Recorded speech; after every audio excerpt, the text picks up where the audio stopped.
नमस्कार। देश देशांतर में आपका स्वागत है। मैं हूं आरफा खानम शेरवानी। आज राष्ट्रपति प्रणब मुखर्जी ने संसद के दोनों सदनों को संबोधित किया, जिसमें कई महत्वपूर्ण मुद्दों को रेखांकित किया गया। उन्होंने कहा कि ये सरकार सबका साथ और सबका विकास चाहती है। राष्ट्रपति ने कहा कि सरकार का उद्देश्य शिक्षित, स्वस्थ और स्वच्छ भारत बनाना है। आर्थिक मुद्दों की बात करते हुए उन्होंने ये भी कहा कि देश की जीडीपी बढ़ी है, जिससे भारत दुनिया की तेजी से बढ़ती अर्थव्यवस्थाओं में शामिल हो गया है। आम आदमी और गरीब आदमी के मुद्दे को भी उन्होंने उठाया। साथ ही ये भी कहा कि पड़ोसी देशों के साथ अच्छे रिश्ते रखना चाहती है सरकार। इसके अलावा कौन सी ऐसी बातें हैं जो वाकई विपक्ष ये कह रहा है कि इस भाषण में वो दम नहीं है जो होना चाहिए था, या वाकई जो ज्वलंत मुद्दे हैं राष्ट्र के उनको नहीं उठाया गया है। मेरे साथ जानकार मौजूद हैं, खास पैनलिस्ट मौजूद हैं, जिनके ज़रिए इस भाषण को बेहतर तरीके से समझने की कोशिश करेंगे कि आखिर राष्ट्रपति के इस भाषण के ज़रिए सरकार के कामकाज की जो दिशा है उसे किस तरह से बेहतर समझा जा सके। मेरे साथ अभय कुमार दुबे मौजूद हैं, जो कि डायरेक्टर हैं इंडियन लैंग्वेजेस प्रोग्राम CSDS से। साथ ही मेरे साथ डॉक्टर अवनिजेश अवस्थी मौजूद हैं, एसोसिएट प्रोफेसर होने के साथ साथ RSS के थिंकर भी हैं। तीसरे मेहमान हैं प्रोफेसर अजय गुडावर्ती, जो कि centre for political studies JNU से आते हैं। सच्चिदानंद मूर्ति भी मेरे साथ मौजूद हैं, रेजिडेंट एडिटर हैं द वीक के। और साथ ही एक और ख़ास मेहमान KV प्रसाद मेरे साथ मौजूद होंगे, वरिष्ठ पत्रकार, एसोसिएट एडिटर हैं द ट्रिब्यून के। सभी मेहमानों का बहुत बहुत स्वागत है। सबसे पहले अभय कुमार दुबे जी बताइए कि जो राष्ट्रपति का भाषण आपने सुना, कांग्रेस पार्टी कह रही है कि सुनी सुनाई बातें हैं, वही तकरीबन 2 साल से हम सुनते आए हैं, कुछ नया नहीं है। आपको नया क्या लगा? देखिए, जब कांग्रेस की सरकार थी और उस वक्त तब के राष्ट्रपति संसद में किसी सत्र से पहले अभिभाषण दिया करते थे, उस अभिभाषण की जो स्थिति होती थी, इस अभिभाषण की भी वही स्थिति है। वो तमाम अभिभाषण जो केंद्रीय सरकार के मंत्रालय हैं, उन मंत्रालयों की रिपोर्ट का एक कट पेस्ट संस्करण होते हैं। ये भी वैसा ही है। इस भाषण को सुन के भी अफसोस हुआ कि एक बार एक और सरकार ने एक अच्छा अवसर खो दिया कि वो कुछ देश की जनता के सामने, सांसदों के सामने, राष्ट्रपति के माध्यम से एक बहुत ही कोई रचनात्मक बात कर सकते थे। ये सारी बातें जो राष्ट्रपति ने कही, उन मंत्रालयों की रिपोर्ट में पहले से उपलब्ध हैं। इसमें कुछ भी नहीं है। यहाँ तक कि इस भाषण में ये सरकार निकट भविष्य में कौन कौन सा विधायी कार्य करना चाहती है, क्या क्या बड़े कदम उठाना चाहती है, इसका भी जिक्र नहीं था। अब विपक्ष कह रहा है कि साहब ज्वलंत मुद्दे नहीं उठाए, तो ज्वलंत मुद्दे तो राष्ट्रपति का भाषण दरअसल कभी भी नहीं उठाता है। नहीं, और ये सवाल दुबे जी, मैं ये सवाल उठाना भी चाहती थी कि क्यों राष्ट्रपति का भाषण इतना फूक फूक कर लिखा होता है? क्यों वाकई इसमें वो एक इनफॉर्मल टच, अगर अंग्रेजी में मैं इस शब्द का इस्तेमाल कर सकूं, और क्या वाकई मैं सवाल उठा सकती हूँ इस पे, ये भी मुझे नहीं मालूम, लेकिन वाकई मैं जानना चाहती हूँ। मौका तो औपचारिक किस्म का है, इसीलिए वो लिखित भाषण पढ़ा जाता है। इसीलिए हम लोग भाषण नहीं कहते हैं, उसे हम लोग अभिभाषण कहते हैं, क्योंकि वो लिखित टेक्स्ट, लिखित पार्ट से पढ़ा जाता है। तो मौका तो औपचारिक है, लेकिन सवाल ये है कि अगर औपचारिक मौका भी है तो उसका कैसे ज़्यादा से ज़्यादा रचनात्मक उपयोग हो, इसके ऊपर जोर होना चाहिए। कोई भी सरकार हो, मैं तो जब से होश संभाला है और राजनीति को देख रहा हूँ या संसद की कार्रवाई वगैरह को देख रहा हूँ, हमेशा इस भाषण को सुन के आमतौर पर निराशा ही होती है। ये सरकार चाहती तो इसमें कुछ चमक पैदा कर सकती थी, कुछ ऐसी बातें बोल सकती थी जिससे सरकार के इरादों का निकट भविष्य में या दूरगामी भविष्य में कहाँ ले जाना चाहती है, सबका पता लगता। कुछ पता नहीं लगता है इसको पढ़ के। अवस्थी जी बताइए कि दुबे जी के पास हो सकता है वो नज़र ना हो नया देखने की, आप हमें बताइए कि ऐसी कौन सी चीज़ें जो वो नहीं देख पाए हैं, जो हमें भी नहीं दिख रहा है, जो वाकई ये सरकार जो नए दावे, नए वादों के साथ आई थी, नया क्यों नहीं है हमारे पास? कुछ ऐसा क्यों है कि जो सुना सुनाया है वही सिर्फ सुन रहे हैं? इसमें 2 बातें हैं आरफा जी। मुझे लगता है कि एक बात से मैं सहमत हूँ दुबे जी की, एक रस्म अदायगी बन गई है और सरकार जो पूरा भाषण है, अभिभाषण है, एक सरकार की सहमति का, इसीलिए अभिभाषण कहा गया उसको, वो होता है। लेकिन जहाँ तक मैं समझता हूँ कि इसमें बहुत सारी ऐसी बातें, एक उम्मीद और एक विश्वास इस बात का कि जो 2 साल किया या जो पिछले साल किया, और उम्मीद ये कि हमें ये जो करना है, ये पूरे भाषण में अगर आप देखेंगे तो आंकड़ों के साथ, एक प्रमाणों के साथ, एक सरकार का कहना एक अलग बात होती है, उसका एक अलग मंतव्य होता है। लेकिन जब वही बात राष्ट्रपति के अभिभाषण में आती है, संसद के संयुक्त अधिवेशन में जब वो बात रखी जाती है, तो उसकी मान्यता, उसका मतलब, उसका मंतव्य, उसका तात्पर्य बिल्कुल अलग होता है। लेकिन क्या समाज में जो बेचैनियां हैं उनको उठाना काम नहीं है? इस वक्त जितना बेचैन है ये देश, क्या वो बेचैनियां छुपाकर सिर्फ विश्वास बनाया जा सकता है? नहीं, मुझे लगता है कि इस बात के लिए भी राष्ट्रपति के अभिभाषण में चर्चा है कि हमें किस तरीके से शांतिपूर्ण तरीके से और पड़ोसी देशों के साथ किस तरीके से संबंध, उन बातों का ख्याल रखा गया है। लेकिन जैसा कि अभय जी ने कहा और हम सब लोग जानते हैं कि 65 वर्षों से भारतीय राजनीति के संसदीय लोकतंत्र में जो राष्ट्रपति के अभिभाषण का का जो स्वरूप निर्धारित किया गया है, राष्ट्रपति के बारे में कोई मैं गलत टिप्पणी नहीं कर रहा हूँ, लेकिन उनके सारी चीज़ें बहुत ज़्यादा औपचारिक हैं। आपने कहा कि मैं इनफॉर्मल हो सकती हूँ कि नहीं हो सकती, सच बात है। उनकी हर चीज़ फॉर्मल है, हर चीज़ औपचारिक है, हर चीज़ निर्धारित है, हर चीज़ संविधान में लिखी हुई, कैसे चलना, कैसे बोलना। सरकार का भाषण वहाँ पर होता है। सरकार की नीति और नियत, इन दोनों का एक तरीके से राष्ट्रपति के अभिभाषण में बजट सत्र के शुरुआत में ये होता है। एक नए वर्ष की शुरुआत में पूरे वर्ष भर में हमने क्या किया और वर्ष भर हम क्या करेंगे, इसको देखते हुए अगर करें।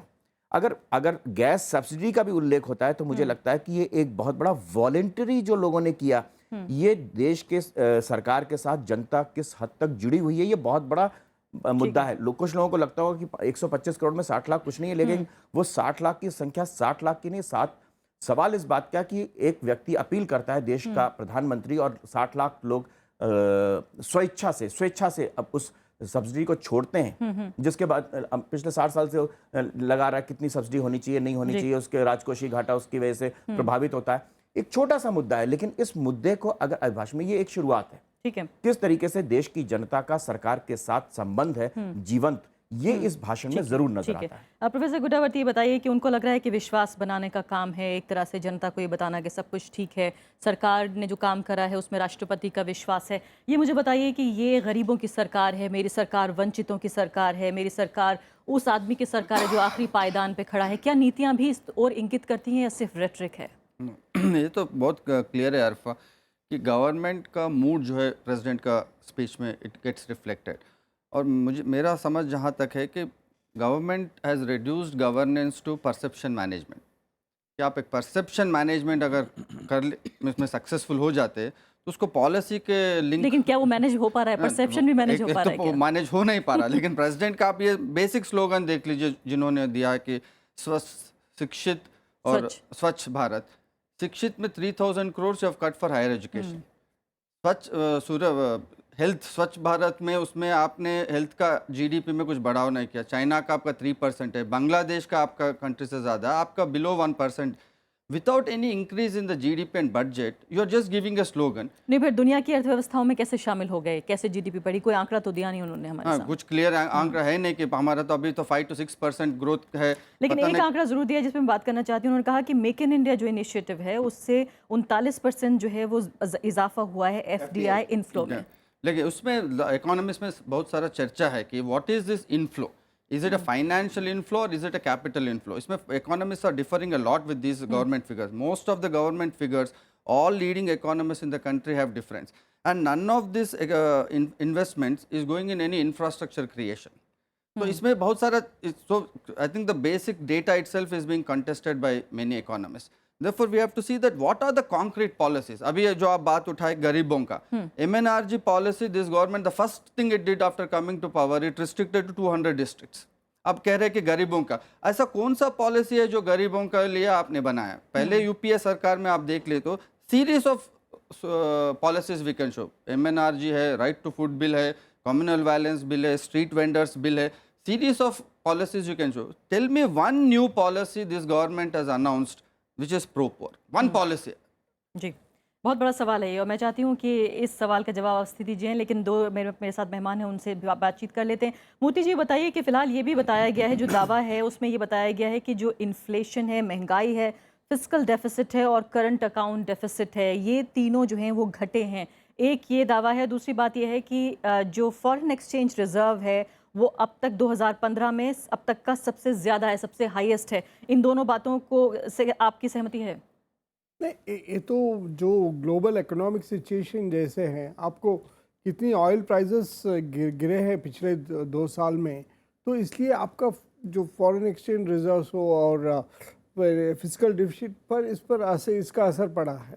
मगर हमारा जो एक्सपोर्ट्स है, जो इंपोर्ट्स है, उसका बैलेंस देखे तो, ग्रोथ फिगर्स देखे तो उसमें गिरावट हो गई। अभी भी नया फिगर्स आए हैं, एक्सपोर्ट्स पे 24 एरियाज़ में 19 एरियाज़ में कम पड़ रहा है। तो इसलिए ये जो हम बोलते हैं 2015 सब चीज़ों पर बेस्ट फिगर से, राष्ट्रपति जी का अभिभाषण बोलते हैं इतनी यूरिया प्रोडक्शन कभी नहीं हुए थे, इतनी ये नहीं हुए थे, मगर वो तो हम पूरा पिछले 3-4 सालों का 10 साल का कॉन्टेक्स्ट में देखें तो ये तो थोड़ा उतना बड़ा अचीवमेंट नहीं होता है। मगर ठीक है, जो यूपीए का पिछले 3 साल में जो कम था हमने ज़्यादा किया वो बोल सकते हैं, मगर जो इकोनॉमी का ग्रोथ थे 2001 टू 2008 उस पर देखें तो ये तो उतना बड़ी फिगर्स नहीं है। जैसे प्रोफेसर भी बोला था, जो एफडीआई जो आ रहा है, जो बड़ी बड़ी इन्वेस्टमेंट वो सब स्टॉक मार्केट पर हो रहा है। जो जापान से $50 बिलियन इन्वेस्टमेंट को बात हुआ, उसमें $12 बिलियन अभी जो स्टॉक मार्केट का इन्वेस्टमेंट हो गया। सिर्फ एक ही मेजर एफडीआई इन्वेस्टमेंट है हाई स्पीड रेल कॉरिडोर पर हो गया है। तो ये तो अभी पूरा आने है, मगर राष्ट्रपति जी का भाषण ये तो ब्रॉड इंडिकेटर है इसमें। और लेकिन आप क्या एक क्या और- ब्रॉड इंडिकेशंस मिले हमें? कम से कम ये भी हम माने कि पूरे साल का हमें अगर दिशा नजर आ रही है, क्या आपको कम से कम ये दिशा नजर आ रही है कि बजट सेशन कैसे होने जा रहा है? मूर्ति जी आपसे ही पूछ रही हूँ। सॉरी, तो बजट सेशन में आप जैसे दुबे जी से बताया, जो लेजिस्लेशन जो लाना चाहते हैं उस पर तो कोई स्पष्ट रूप नहीं है, क्यों तो अभी सरकार के अंदर चर्चा चल रही। हम क्या क्या बिल ला सकते हैं, जो बजट पास करना है वो तो एक बात है, बजट के अलावा क्या करना है, जैसे जीएसटी हो या लैंड बिल हो, रियल एस्टेट बिल हो, उस पर कोई मेंशन नहीं है। क्यों तो अभी सरकार में भी एक कंफ्यूजन है, कितनी लेजिस्लेटिव बिजनेस हम कर सकते हैं। बिल्कुल। राष्ट्रपति जी ये यानी बोल अभी रहे हैं कह आप रहे हैं कि बहस साफ करो, गोई ये से काम करो। लेना होगा। केवी प्रसाद को भी शामिल कर देती हूँ। केवी प्रसाद जी ये बताइए कि बात ये हो रही है कि बात ये जो सरकार है गरीबों की है, वंचितों की है, लेकिन अजय गुड़ावटी कह रहे हैं कि हमें एक नीति बताइए, एक पॉलिसी बताइए, एक योजना बताइए जिससे ये पता चले कि वाकई दूसरी सरकारों से अलग है और ये सरकार गरीबों के लिए खड़ी है। हालांकि जो दावा किया गया है वो ये कि जो ब्लैक मनी है, जो काला धन है, जो बहुत बड़ा एक पॉलिटिकल इशू था, राजनीतिक मुद्दा था चुनाव से पहले, चुनावी जो प्रचार था उसमें एक बड़ी बात इसको मानी गई थी। बहुत लोगों ने इस पर विश्वास भी किया था। राष्ट्रपति का ये कहना है कि दरअसल जो कदम उठाए गए हैं ब्लैक मनी को लेकर, अब उसके नतीजे आने लगे हैं। देखिए, दो चीज़ मैं इसमें स्पष्ट करना चाहूँगा। जैसे कि मेरे से पहले वक्ताओं ने बात कही है, ये जो है एक तरह से प्रधानमंत्री और उनकी सरकार का लेखा जोखा है साल भर का, जो कि सदन के संसद में आके राष्ट्रपति का अभिभाषण में दर्शाया जाता है। और जैसे आपको ज्ञात होगा कि ये बाकायदा सरकार इसको कैबिनेट में पारित करती है इस स्पीच को, और उसके बाद ही इसको लेके जाता है।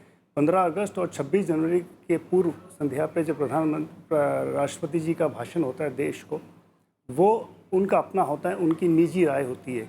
ये सरकार की राय को दर्शाते हैं, जैसे कि याद होगा। रहा सवाल ब्लैक मनी पर और कुछ जो आपने मुद्दे उठाए थे, मेरा ख्याल ये है कि सरकार अपनी तरफ से जो उन पे आलोचना की जा रही है पिछले कुछ महीनों से, खासकर कटाक्ष जो विपक्ष का भी रहा है, उसके ऊपर ध्यान आकर्षित करने के लिए सरकार ने शायद ब्लैक मनी के बारे में राष्ट्रपति के अभिभाषण के तहत, और साथ ही साथ जो चाहे वो मनरेगा की बात रखी हो, चाहे किसानों के हित की बात रखी हो, चाहे वो दूसरी बात रखी हो गरीबों की, वंचित समाजों की, ये इसलिए कि लगातार इस तरह के बयान, लगातार इस तरह के वक्तव्य आ रहे हैं कि सरकार बजट की तरफ से कटौती होती है इनमें, जो कि सोशल सेक्टर स्पेंडिंग कम होती जा रही है। और विपक्ष में और तमाम सारे जो लोग ये बार बार ही कह रहे हैं कि ये सरकार सिर्फ स्लोगनेरिंग पे ज़्यादा ध्यान देती है, ना कि ठोस कार्यक्रम पे।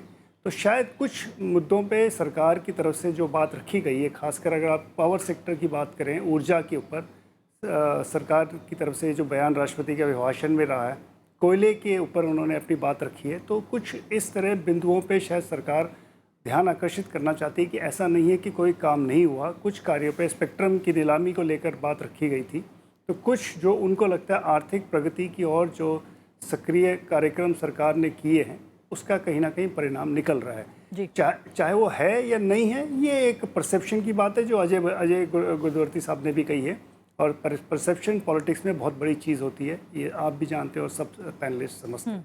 बिल्कुल।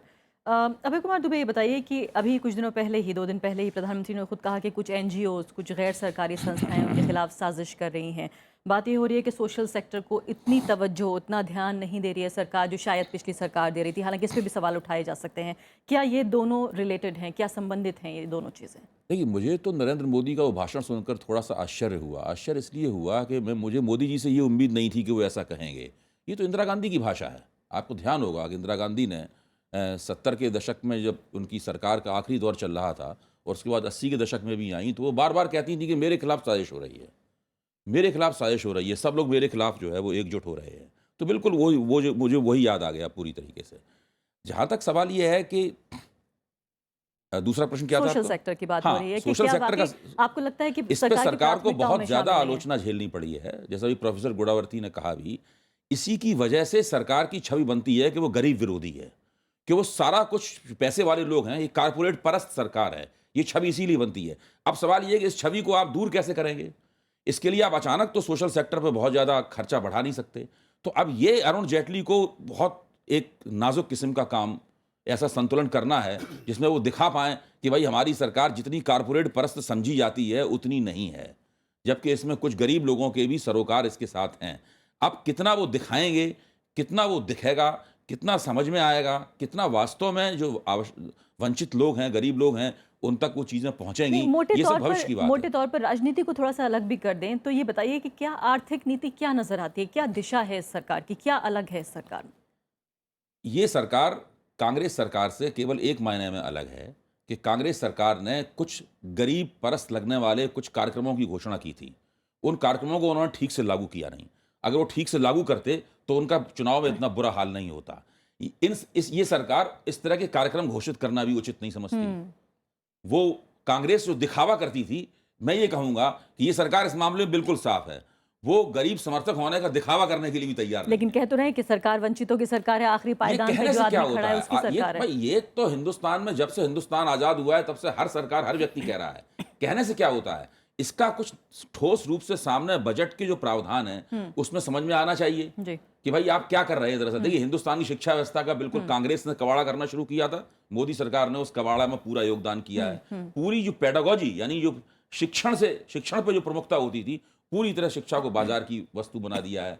बहुत बुरी हालत हो रही है हमारे समाज की और देश की। जो तमाम सारे सुधार होने चाहिए थे, जो पिछले 30 साल से लटके पड़े हुए हैं, उन सुधारों की सरकार से उम्मीद थी कि सरकार करेगी, लेकिन वो सुधार भी नहीं हो रहे। बिल्कुल। अवस्थी जी बताइए कि ब्लैक मनी के बाद, मैं जानती हूँ ये आसान काम नहीं है आपका, चारों तरफ से सवाल आ रहे हैं, उन बौछारों का आपको जवाब देना है। मैं एक बात मैं आपको जी। साफ कर दूं। नहीं, अवस्थी कोई सरकार का प्रवक्ता थोड़ी ना। मैं सरकार का प्रवक्ता नहीं हूं मैं। चलिए, अच्छी बात है। ये बात स्पष्ट हो जानी चाहिए। चलिए, अच्छी बात है। तो ब्लैक मनी के बाद जो दूसरी महत्वपूर्ण चीज़ है वो भ्रष्टाचार को लेकर उन्होंने कहा है कि भ्रष्टाचार पे काबू पाने में ये सरकार कामयाब रही है, काफ़ी हद तक लोगों को सजाएं दी जा रही हैं। इस बात का भी जवाब दीजिए और साथ साथ ये भी दीजिए कि मोटे तौर पर जो आर्थिक जो दिशा है और जो दशा है वो क्या नज़र आती है। खासकर युवाओं का जिक्र हुआ है और युवाओं के लिए नौकरियां पैदा करना ये बहुत सेंसिटिव इशू है। हम जानते हैं फिलहाल जो जाट आंदोलन चल रहा है वो किस वजह से चल रहा है और भारत में नौकरी कितना जज्बाती मुद्दा है ये भी हम समझते हैं।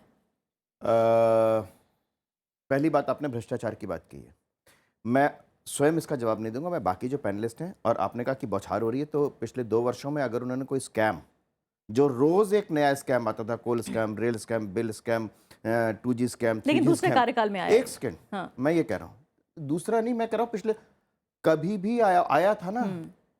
क्या पिछले 2 वर्षों में इस सब के बावजूद कि तमाम लोग एक साथ हैं और कोई ऐसा नहीं है कि स्कैम हो गया हो और मालूम ना चला हो, ये स्थितियां तो है नहीं। अगर पिछली सरकार के स्कैम सामने आ जाते थे, इसके सामने नहीं आए, तो बाकी लोग इस बारे में कहें कि भ्रष्टाचार के रूप में स्कैम्स, बड़े बड़े लाखों करोड़ रुपए के स्कैम्स का या कोई छोटा स्कैम भी को पिछले 2 वर्षों में सामने आया कि नहीं आया। राज्य के स्तर पर कह सकते हैं, व्यापम की हम बात करें या फिर हम ललित मोदी का जिक्र करें। वो इस सरकार, ये जिम्मेदारी सरकार, ये केंद्रीय सरकार की नहीं है मैडम। व्यापम तो कांग्रेस पार्टी की के जब स्तर पर केंद्र में कह सरकार सकते थी तब चल रहा था। या हम बहस कर रहे हैं राष्ट्रपति के अभिभाषण पर, केंद्रीय सरकार की नीतियों पर। राज्य में होने वाले किसी पर हम ला सकते हैं। और जहां तक दूसरी बात है, मुझे लगता है कि आपने बात की कि आर्थिक नीतियों की, मुझे लगता है कि शायद आप में से किसी ने एक कृषि फसल बीमा की बात जो शुरू हुई है, उस पर हैरत की बात है किसी ने शुरू नहीं की। अभय जी ने कहा शिक्षण में प्राइवेटाइजेशन में अभय जी को चुनौती देता हूं कि पिछले 2 सालों में अगर प्राइवेटाइजेशन बढ़ाओ, पिछले 10-15 वर्षों से जो हालत हुई है शिक्षा की प्राइवेटाइज करके, और मैं उसके पक्ष में बिल्कुल भी नहीं हूँ, प्राइवेटाइज व्यवसायीकरण के बिल्कुल पक्ष में नहीं हूँ, लेकिन जिस तरीके से MBA institute, engineering institute, medical institute को पूरी तरीके से प्राइवेटाइज कर दिया गया है या प्राइवेट हाथों में दे दी गई है वो शिक्षा, उसके कारण शिक्षा का स्तर का जो हालत है, उसकी एकेडमिक ऑडिटिंग की भी जरूरत नहीं समझी जा रही कि वो क्या कर रहे हैं। और मजे की बात तो ये है कि अभी बहुत सारी रिपोर्ट्स आ रही हैं कि बहुत सारे MBA इंस्टीट्यूट्स बंद हो रहे हैं। नहीं, लेकिन अवस्थी जो सवाल आर्थिक मुद्दों पे उठ रहा है बार बार, वो इस तरह से उठ रहा है जो अभय कुमार दुबे भी कह रहे थे कि गरीबों के लिए कम से कम काम करते हुए लगना चाहती थी हाँ, वो मैं ये कह रहा हूँ कि ये अभय जी की बात से मैं इसलिए सहमत नहीं हूँ कि एक जनता के सामने एक ड्रामा सा करना चाहिए कि मैं गरीबों के साथ हूँ या नहीं हूँ। 71 में गरीबी हटाओ का नारा दिया गया था, आज 2016 में गरीबी हटी है या बढ़ी है? लेकिन गरीब प्रधान, आज तक वो कांग्रेस वाले कहते हैं हमारी प्रधानमंत्री जो थी वो गरीबी को हटाने वाली थी या हमने ये किया। अगर नहीं हटा तो ये पहली बात तो ये कि स्पष्ट है। दूसरी बात ये कि जनधन योजना, अगर 60 लाख लोगों ने सब्सिडी छोड़ी है तो वो कृषि फसल बीमा, ये सारी चीजें ऐसी हैं जो अमीरों के लिए नहीं है ये। अगर उस आदमी का जो सब्सिडी, अब तक बिचौलिए खा जाते थे, लोगों को मालूम भी नहीं चलता था कि सब्सिडी मुझे मिल रही है कि नहीं मिल रही है। उस गरीब के लिए जो पैसा बजट में तय किया जाता था वो वास्तव में मिलता ही नहीं था। अब अगर उसके खाते में जाता है, अगर प्रत्येक व्यक्ति को इस बात का एहसास है कि मेरा बैंक में एक खाता है, मुझे पेंशन मिलेगी, वृद्धावस्था पेंशन मिलेगी, वो भी बैंक में मिलेगी, कोई बिचौलिया सामने नहीं आएगा, ये सारी चीजें। और फिर मैंने कहा कि जैसे अजय जी ने कहा था परसेप्शन का होता है, विपक्षी दलों की एक परसेप्शन है, देश की जनता की एक परसेप्शन है। वो देश की जनता की परसेप्शन किस रूप में सामने आती है ये एक डिफरेंट बात है। लेकिन ये तय मानिए आप कि देश अभी तक कोई भ्रष्टाचार का कोई भी आपने व्यापम का नाम लिया या राज्य में होने वाले नाम लिया, उसमें केंद्र सरकार कहीं से भी नहीं आती। जी हाँ, गुडावती जी, आप इस बात से सहमत हैं? ये मानना पड़ेगा कि 2 साल होने वाले हैं, अभी बहुत बड़ा उस तरह से CAG वाला, उसमें बड़े बड़े स्कैम हमारे सामने आते थे, कमोबेश कम से कम साफ सुथरा रहा है रिकॉर्ड अब तक का। हाँ, इस बात पे तो I think there can be some agreement that बड़ा से बड़ा स्कैम नहीं हुआ है। लेकिन जैसे आप कह रहे हैं व्यापम स्कैम हुआ है, ललित मोदी का वो कह रहे हैं लेकिन केंद्र सरकार की जिम्मेदारी नहीं। ललित मोदी हालांकि तो ललित सुषमा मोदी तो स्वराज जी सुषमा तो स्वराज जी- मिनिस्टर है। छोटा सा ललित मोदी किस समय देश से बाहर गया था, उसको बाहर भेजने में किस सरकार की साजिश थी? नहीं, लेकिन खत तो लिखना बाकायदा ये तो विदेश मंत्री ने लिखा। एक सेकंड, बाहर कैसे चला गया वो व्यक्ति? खत लिखने की तो नौबत ही नहीं आती। एक छोटी सी बात मैं कहूँगा, खत लिखने की तो नौबत ही नहीं आती। अगर वो बाहर नहीं गया होता तो बाहर वो चला कैसे गया? अरफा, ये जो तर्क पद्धति है कि हमने कोई नया भ्रष्टाचार नहीं किया, ये तर्क पद्धति अपने आप में थोड़ी सी, मैं इसको थोड़ी सी हास्यास्पद मुझे लगती है। माफ कीजिए अवस्थी जी, कि हमने कोई नया भ्रष्टाचार नहीं किया। सवाल यह है कि इस देश में भ्रष्टाचार कैसे रुके, इसके क्या इंतजाम किए गए, इसके ठोस इंतजाम क्या किए गए, और जो पहले से भ्रष्टाचार के तमाम आरोपी हैं उनके खिलाफ आपने दरअसल क्या किया। अब जैसे उदाहरण के तौर पे हम देखें, रॉबर्ट वाड्रा के रॉबर्ट वाड्रा के खिलाफ में जबरदस्त रूप से हरियाणा की सरकार चुनाव लड़ते वक्त पूरी बात करती गई। कितना समय बाद वो उन्होंने आयोग बनाया, मैं मानता हूं उन्होंने आयोग बनाया, लेकिन कितने दिनों बाद वो आयोग बनाने की नौबत आई। नहीं, गुडावती जी वो ये कह रहे हैं कि 2-3 जो स्कीमों का जिक्र कर रहे हैं कि वो सब गरीबों के लिए हैं, जनधन योजना का जिक्र कर रहे हैं, और बाकी कई आप कह रहे हैं कि कोई स्कीम नहीं है। ना जनधन योजना इससे क्या है? नहीं, वो ये कह रहे हैं कि अगर गैस सब्सिडी छोड़ते हैं माना बड़े लोग तो गरीबों को फायदा होगा। जैसे सही कह रहे हैं, लेकिन ये इसको दूसरा पहलू ये है ना कि मॉनिटराइजेशन ऑफ इकोनॉमी कर रहे हैं आप, बैंक अकाउंट खोल रहे हैं आप, इंश्योरेंस बढ़ा रहे, वेलफेयर पॉलिसी का जैसे फूड बिल है, why this government could have eased, first thing it could have done was to continue the food bill, expand its scope and sincerely implement. आप देख लीजिए 2009 में the reason Congress came back to power was MNREG, that it was implemented as Dubey ji said that later failures की वजह से आपका later जो 2004 it lost elections in 2014 was precisely because aspiration levels इतना बढ़ गए लोगों में, आपको फूड सिक्योरिटी बिल तब तक पहुंचा नहीं। अगर this government was sincere it could have expanded the base of those social policies. आखिरी के 2 सवाल जो हैं मैं विदेश नीति से जुड़े हुए लेना चाहती हूँ, उस पर भी काफ़ी बड़े बड़े मुद्दे हैं। राष्ट्रपति कह रहे हैं कि मूर्ति जी, मैं आपसे सवाल पूछना चाहती हूँ कि जो mutually respectful ties with Pakistan, यानी कि हम चाहते हैं कि दोनों के बीच आदर सम्मान का रिश्ता हो, और साथ ही ये भी चाहते हैं कि जो है सहयोग बढ़े आपसी दोनों देशों के बीच, और क्रॉस बॉर्डर टेरर पे भी काफ़ी सख्त रही है सरकार। पाकिस्तान नीति क्या है आखिर इस सरकार की? मेरा ये तो बहुत संक्षिप्त में राष्ट्रपति जी ने इस पर बोला, क्यों तो प्रधानमंत्री चाहते हैं, जैसे देखिए आजकल तो 15 साल से टेलीविज़न का टाइमिंग्स भी है, जो प्राइम मिनिस्टर राष्ट्रपति के अभिभाषण पर चर्चा जो संसद में होते हैं उसको रिप्ले शाम को देते हैं, लाइव टेलीविज़न पर करोड़ों लोग देख सकते हैं। आज सुबह का टाइम पे वर्किंग डे बहुत कम लोग। सो पाकिस्तान पर पिछले 2 महीने से बहुत बहस हुई है। जब प्रधानमंत्री लाहौर गए थे, अचानक वहाँ गए, बाद में पठानकोट हुआ, उस पर बहुत, तो इसलिए प्रधानमंत्री मेरे ख्याल में उस पर बहुत स्पष्ट रूप से संसद को बोलना चाहते हैं। इसलिए राष्ट्रपति का लैंग्वेज में जो औपचारिकता से जो थी म्यूचुअली रेस्पेक्टेबल ऐसे बोला है। तो पाकिस्तान के बारे में मेरे है प्रधानमंत्री बात करना चाहते हैं और उसको संसद से माध्यम से राष्ट्र को संबोधन करना चाहते हैं। और बाकी तो बहुत बड़ा बात किया है, अच्छा हुआ हमारा जो नाइबर्स के साथ, जो और रक्षा के बांग्लादेश के क्षेत्र की साथ भी उन्होंने बात की। boundary- उन्होंने कहा है कि रक्षा में भी हम ये चाहते हैं कि भारत में बने हुए औजार और हथियार हों, हमें बाहर से ना लेने पड़े। लेकिन जो डील्स हुई हैं पिछले दिनों में, उससे तो ये बात साबित नहीं होती कि वाकई हम ये चाह रहे हैं कि indigenous design developed and manufactured weapon system develop हो भारत में। ये ख्वाहिश हो सकती है, लेकिन क्या ऐसा हो पाया है? मैडम छोटा सा कर दूं कि जब तक देश में बनने शुरू नहीं होते, देश की सेना देश की रक्षा के लिए उसका इंतजार नहीं किया जा सकता, जी, तब तक तो लेने ही पड़ेंगे। मोती जी ठीक बात है इनकी। हाँ, इसमें बहुत ये है, मैं भी उन पर कर दूंगा, क्यों तो ये मेक इन इंडिया जो प्रोग्राम है, जैसे यूपीए वाले भी बोल रहे हैं, कांग्रेस वाले, हमारा भी नेशनल मैन्युफैक्चरिंग मिशन थे, बट जब एनडीए सरकार आया है, इस पर मेक इन इंडिया पर बहुत चर्चा चल रही है, मगर मेक इन इंडिया के लिए बहुत अभी इनको प्राइवेट इंडस्ट्री को और enable खासकर करना, फ्रांस की public सरकार से sector जो को सौदे ये हुए हैं करना। सब तैयारशुदा जो हैं, वो विमान लाने की बात हो रही है, तैयारशुदा हथियारों की बात हो रही है। आखिरी सवाल के वी प्रसाद जी बताइए कि दोनों बातों में मैं चाहती हूँ आप संक्षेप में जवाब दीजिए। पहले तो पाकिस्तान नीति का हम जिक्र करना चाहते हैं कि पाकिस्तान से जो रिश्ते हैं वो किस स्थिति में फिलहाल आप देख रहे हैं, और दूसरी खास बात वो रक्षा क्षेत्र को लेकर भी है। ये दोनों से एक चीज़ है, पाकिस्तान के बारे में स्पष्ट नीति सरकार की जो दिखी है वो उस पर आगे नहीं बात बढ़ी ऐसा लग रहा है, और पिछले कुछ दिनों से जो संकेत मिल रहे हैं वो कोई खास स्पष्ट नहीं है कि पाकिस्तान की तरफ से, क्योंकि पठानकोट के बाद एक तरह से स्थगित हो गई थी कार्रवाई दोनों। हालांकि सरकार की तरफ से बार बार कहा जा रहा है कि राष्ट्रीय सुरक्षा सलाहकार और विदेश सचिव के बीच में लगातार संपर्क बना रखा हुआ है। तो पाकिस्तान के ऊपर पूरा राष्ट्र जानना चाहेगा, और उम्मीद है कि जैसे मूर्ति जी कह रहे हैं, प्रधानमंत्री का जब भाषण होगा, सदन में जवाब देंगे, तो वो ज़रूर इस पर टिप्पणी करेंगे। रहा सवाल रक्षा सौदों का, रक्षा में इतना कह सकता हूँ कि 70% से ज़्यादा हम इंपोर्ट करते थे। वो पिछले 10-12 सालों से प्रयास के बाद शायद कोई 5% उसमें कमी आई है पैसे, लेकिन आज भी we are the largest importer of arms.